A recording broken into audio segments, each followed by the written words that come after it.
আমি দীর্ঘদিন জেল থেকে বুঝেছি ইসলামের দুশমনরা দেখে না কে কোন দল করে, তারা সকলেই দেখে কে মুসলমানকে ইসলামের জন্য কথা বলে।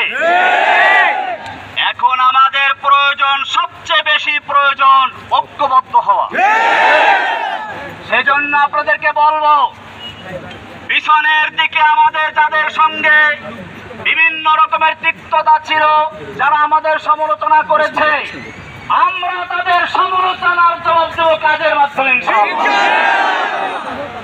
সেজন্য মনে রাখবেন, এখন থেকে আমাদের স্লোগান হচ্ছে আব হামারা একই কাম ইন্তেকাম ইন্তেকাম।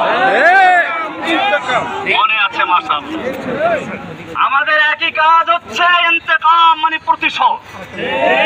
কিন্তু এই প্রতিশোধ কিভাবে শুনুন, ভালো করে শুনুন। প্রতিশোধ মানে এই